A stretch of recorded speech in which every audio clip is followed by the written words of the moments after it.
Hello and welcome back. This is Steve at Bucks Coins. Today I'm going to do a review. Part of this review is the fact that I've got the third Winnie the Pooh folder or container. Boxes that they make up, that you can make up, that the 3 coins go into. This is the third year series, and here are the 2 coins. This one will go into the album. This one is the coloured bunk. Now if we look at this one first, let's just get you in a little bit.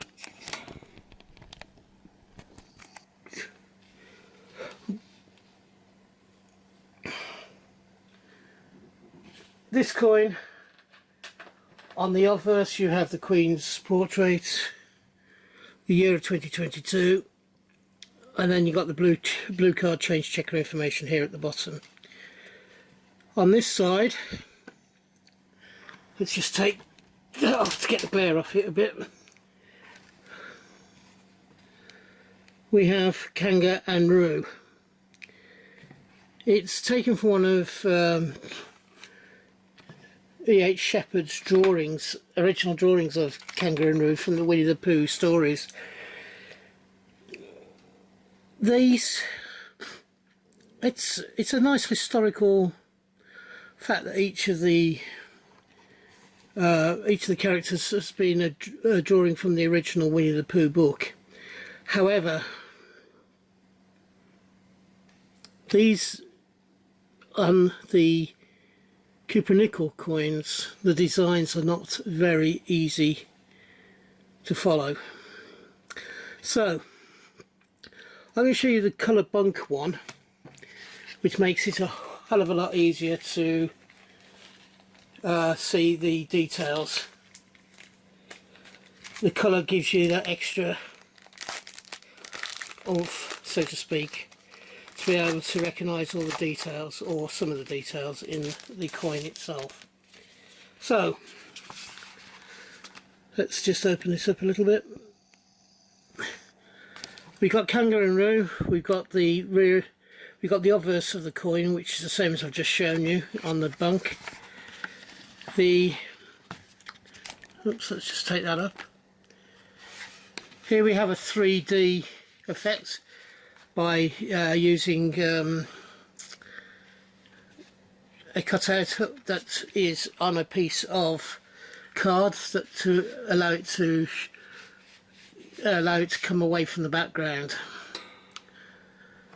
You got the Joey becomes Piglet. Fair enough. I think you probably need to know the Winnie the Pooh stories now to understand that. You then got "Now jump in, Roo dear, and we'll go home." I suppose again this was one of the sayings from Winnie the Pooh's book. As you'll see on the coins, we have the bumblebee motif. This is also on the coin as well, which I'll show you in a minute. Then we have some more information about Kanga and Roo. Please pause this if you wish to read it in your own time.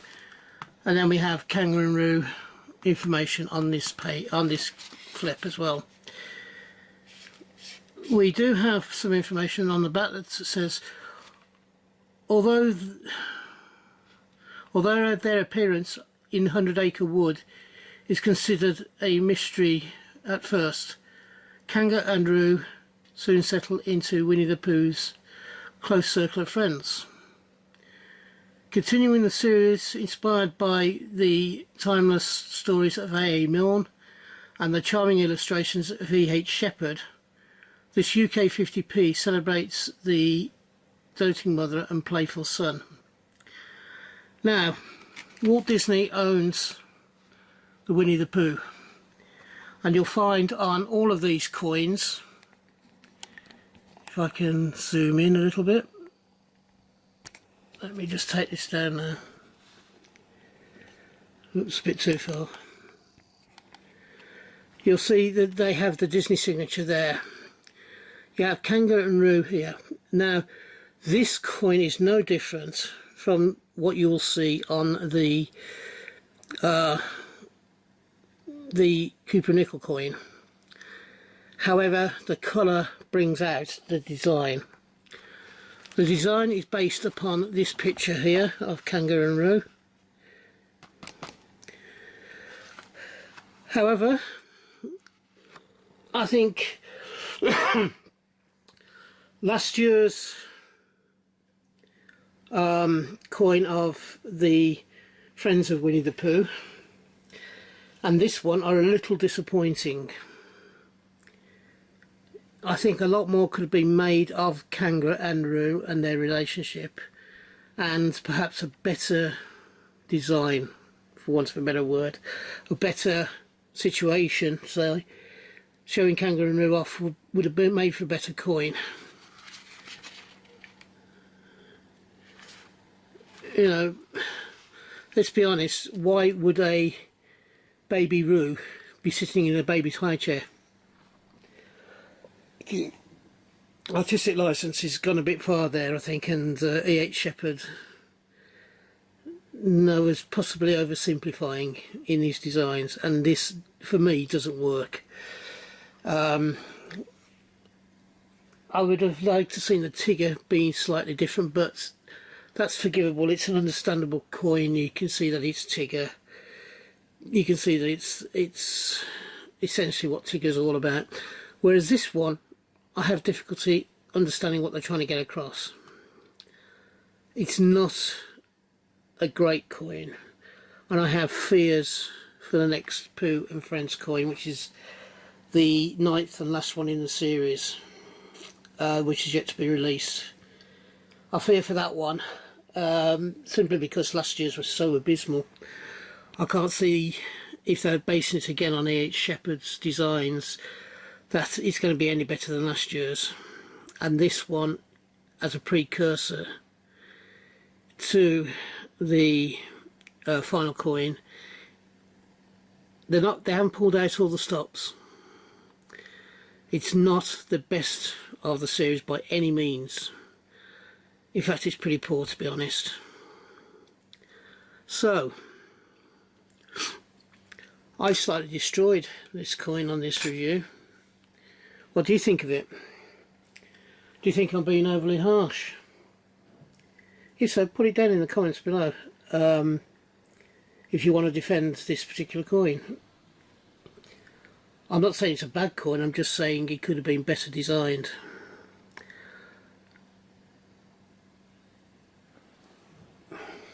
So that ends my review. Whether you enjoyed it or not, if you believe I deserved it and you enjoyed this review, please give me a thumbs up. Also, if you haven't yet subscribed and you believe I deserve your subscription, please would you do it? I would be absolutely delighted if you did. I'm trying to make 100 subs. I haven't quite got there yet, and I'm hoping to do it before Christmas.